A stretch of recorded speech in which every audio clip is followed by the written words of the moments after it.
Dieu nous fait passer des ténèbres à son admirable lumière. Cette phrase tirée de la première lettre de Saint Pierre est à l'image de la cathédrale de Saint-Dié-des-Vosges. Dynamitée lors de la Seconde Guerre mondiale, l'église devra vivre une longue reconstruction, mais pour se souvenir des heures sombres et mettre en lumière l'espérance, l'édifice sera définitivement habillé par un ensemble de vitraux, une œuvre contemporaine, un parcours qui entraîne le visiteur de la mort à la résurrection.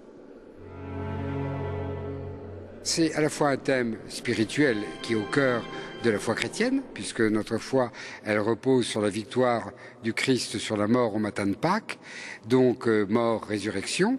Et en même temps, c'était aussi un thème qui parlait particulièrement aux Déodaciens, puisqu'ils avaient connu la destruction de leur ville et de leur cathédrale en 1944, et qu'ils l'ont vu peu à peu renaître, cette ville et cette cathédrale, qui a été elle-même consacrée par Monseigneur Villeneuve en 1974, c'est-à-dire 30 ans après sa destruction. Et les vitraux, eux, ont été posés en 1986, donc encore bien longtemps après. À l'époque, le maire de Saint-Dié défend le choix de cet ensemble contemporain, bientôt approuvé par l'État et les monuments historiques. Ce langage visuel se veut une double lecture, où se mêlent l'histoire de la ville et la liturgie.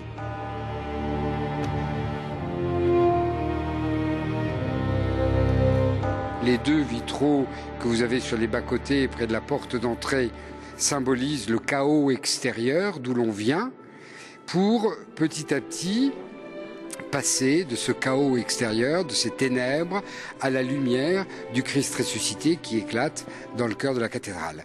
Et entre la porte d'entrée, entre le narthex et l'abside, le chœur, eh bien, vous avez une succession de vitraux qui peu à peu s'éclairent et amènent à s'élever vers cette lumière.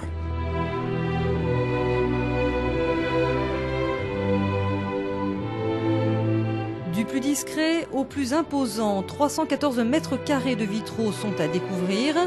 Une œuvre réalisée par 10 artistes, maîtres verriers, sous la direction du plus célèbre d'entre eux, Jean Bazaine. C'est lui qui élabore le plan de lumière et distribue les thèmes. Ainsi va vivre celle que l'on a dénommée la cathédrale de l'amitié.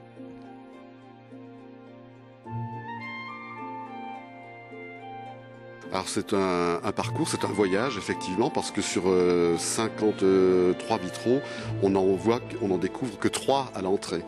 Et ces 3 sont très très forts, c'est la résurrection qui est symbolisée, mais on n'y va pas tout de suite, il y a 70 mètres à parcourir. Près de l'entrée, dans le baptistère, pour illustrer la naissance, le baptême, le blanc de la pureté, les roses du soleil levant et le bleu ciel y coulent à flot. Oui, une cascade, un écoulement d'eau, l'eau du baptême, et cette symbolique de l'eau, c'est la pureté retrouvée, le péché originel effacé. Hommes, femmes et enfants entrent ainsi dans la communauté de l'Église. Ils entament un itinéraire de vie, une communauté priante rassemblée dans la nef. Côté nord, l'éclaircissement est progressif. L'orage fait place à l'aube. Alors ce passage, effectivement, on le ressent très très bien par les vitraux de Dominique Gutertz, qui sont en fait une aube en 9 tableaux. On part du fond avec des vitraux très sombres, des violets profonds, et petit à petit ça s'éclaire avec des jaunes, des roses de plus en plus tendres, alors que de l'autre côté, c'est un cheminement spirituel, c'est-à-dire ce sont les prières bleues de Geneviève Haas.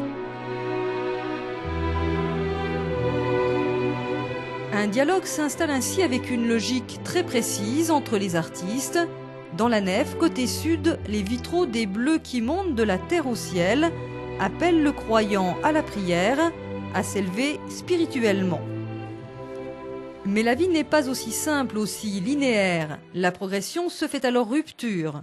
L'espace explose en 3 directions, telle l'église latine. Un plan qui dessine une croix, celle du supplice de Jésus, reproduit dans le transept de part et d'autre de l'autel. Il y eut ainsi la nuit, celle de la solitude, de l'angoisse, qui s'insinue dans le cœur du Christ au mont des Oliviers, avant l'épreuve de la mort, un vitrail qui marque les esprits.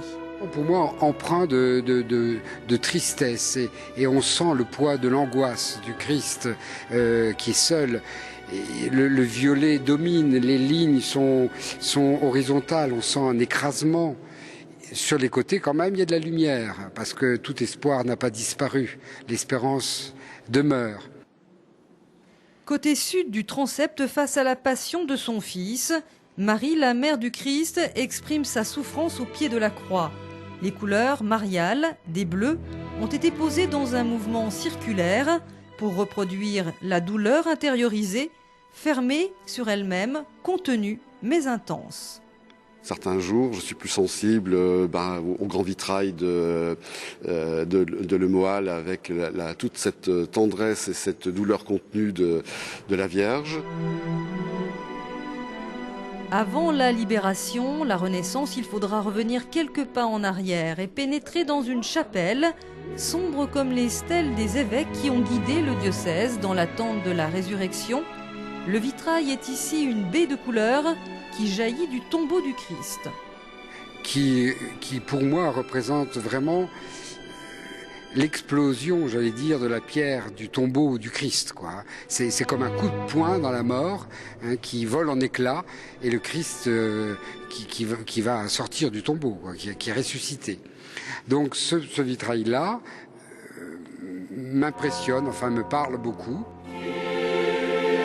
La grande nouvelle, l'explosion de lumière, c'est Jean Bazaine en personne qui l'exprime. Le rythme est alors vertical. Le cycle de la Passion arrive à son terme. La ville se souvient encore de la guerre, mais le Christ glorieux vient éclairer les hommes. En tous les cas, le vitrail du cœur qui représente le matin de la résurrection, c'est sûr que pour les déodaciens, ils y voient aussi les flammes de Saint-Dié en feu, hein, en 44. C'est pas seulement la lumière de Pâques, c'est pour eux autre chose également.